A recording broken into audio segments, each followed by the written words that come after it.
সিউড়ি বিধানসভার তৃণমূল প্রার্থী উজ্জ্বল চট্টোপাধ্যায় প্রতিশ্রুতি দিলেন, ভোটে জিতলে তিনি সতীপীঠ বক্রেশ্বরে ইলেকট্রিক চুল্লি, বীরভূমের সদর শহর সিউড়িকে যানজট মুক্ত করা, রাস্তায় ডিভাইডার দেওয়া এবং রাজনগর ফায়ার ব্রিগেড করার প্রতিশ্রুতি দেন। উজ্জ্বল চ্যাটার্জির এহেন প্রতিশ্রুতিকে কটাক্ষ করেছেন সিউড়ি বিধানসভার বিজেপি প্রার্থী জগন্নাথ চট্টোপাধ্যায়। তিনি প্রশ্ন করেন, সিউড়ির চেয়ারম্যান সিউড়ি শহরের জন্য কি করেছেন? তৃণমূল প্রার্থীর দেখানো স্বপ্ন আসলে দুঃস্বপ্ন। দেখুন, আমার তো অবাক লাগছে যে সিউড়ি শহরের তৃণমূলের প্রার্থী তথা তৃণমূলের চেয়ারম্যান, যিনি প্রায় গত 2 দশক ধরে সিউড়ি পুরসভার নানা দায়িত্বে রয়েছে, তিনি এখন কি করে বলেন যে কি কি করব তার পরিকল্পনা আছে? তাকে তো বলতে হবে অন্তত পক্ষে সিউড়ি পুরসভার জন্য, সিউড়ির পুরো পরিষেবার জন্য তিনি কি কি করেছেন।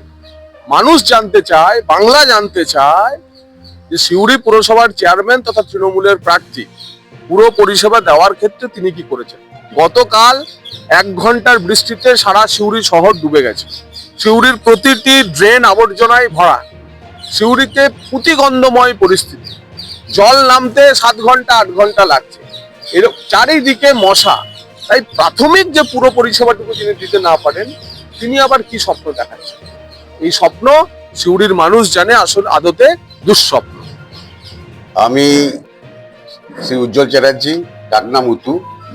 আসন্ন পশ্চিমবঙ্গ বিধানসভা নির্বাচন 2026-এ সিউড়ি বিধানসভা কেন্দ্র থেকে সর্বভারতীয় তৃণমূল কংগ্রেসের প্রার্থী। আসন্ন নির্বাচনে আমাকে সুযোগ করে দেওয়ার জন্য দলের নেতৃত্বে ধন্যবাদ। আমি কেন আমাকে ভোট দেবেন? এক,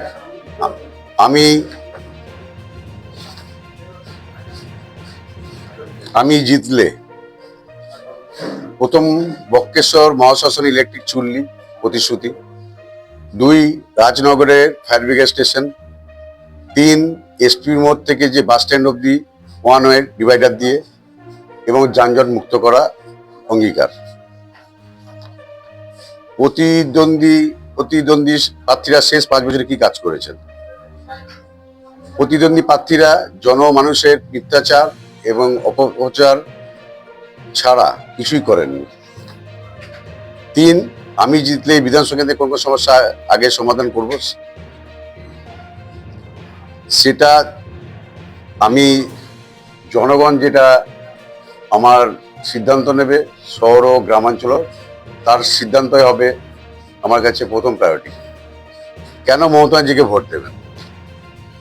4, লক্ষ্মীর ভান্ডার, কন্যাশ্রী, স্বাস্থ্যসাথী, যুবসাথী, সমব্যথী সহ সামাজিক বিভিন্ন প্রকল্প, দুর্গাপুজোতে পূজা কমিটিগুলোকে আর্থিক সহায়তা এবং জগন্নাথ মন্দির পুরীতে যে স্থাপন করেছে তার জন্য,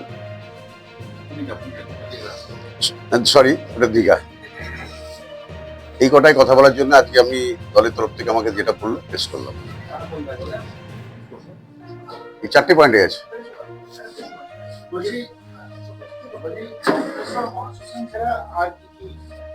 ওই যে আপনাকে বললাম, আমি জিতলে বক্রেশ্বর মহাশ্মশান ইলেকট্রিক চুল্লি, Rajnagar fire brigade station, SP মোড় থেকে যে বাস স্ট্যান্ড আমাদের যানজটের সৃষ্টি ডিভাইডার, এমনি যানজট যেটা হয় মুক্ত করা, এবং সবাইকে সঙ্গে নিয়ে যে আমাদের শহরের যে পথচারিত মানুষ যাদের অসুবিধা হয় তাদেরকে সঙ্গে নিয়ে সুষ্ঠুভাবে, আর মানে যাতে পথযাত্রী যারা মানুষ মানে অসুবিধা নেই তার জন্য ইয়ে করে। আর 3, আমাদের যে জানেন যে জলের প্রকল্পটা শেষ পর্যায়ের মুখে চলেছে। আশা করেছিলাম টেকনিক্যাল কারণে হয়তো এপ্রিল মাসে ওপেনিং করার কথা ছিল, হলো না। 2-4 মাসের মধ্যে আপনার বিভিন্ন শহরে বিভিন্ন প্রান্তে দেখতে পাচ্ছেন ওভারে ট্যাঙ্কার বা রিজার্ভার যেগুলো পাইপলাইন কাজ শেষের মুখে। এবার ইলেকট্রিকের কিছু কাজ বাকি আছে, আশা করি তাড়াতাড়ি নিতেও শেষ হবে। দেখুন, নিকাশি ব্যবস্থা প্রথমে বললাম, এখানে একটা যেহেতু প্রাচীন শহর সিউড়ি, 175 বছর পূর্তি হলো, এখানে ড্রেনেজে কিছু সমস্যা আছে। আগামী দিন আমরা একটা, যেটা আপনাকে কি বলবো, আপনাদের ড্রেনেজের সিস্টেমটা যেটা টাউনের মধ্যে জল না জমে তার জন্য একটা রিপেয়ার তৈরি করবো।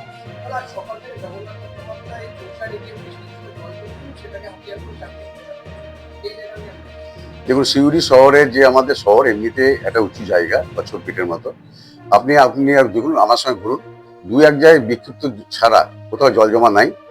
2 নম্বর, শুধু এইটার জন্য নাই, যেটা জগন্নাথ চট্টোপাধ্যায় বলেছিল যে আমাদের মুসলিমদের যে ভোটটা দরকার নেই, দেখুন আপনি এখন মসজিদে ঘুরছে, সেটা ব্যাপার নেই। উনি তখন মিথ্যা প্রচার করবেই। তো আমার মনে হয় না সিউড়ি শহরে আপনি ঘুরলে বিচারদের বিক্ষিপ্ত জায়গা ছাড়া এটা জলজমা দেখতে হবে। এটা তো মিথ্যা প্রচার।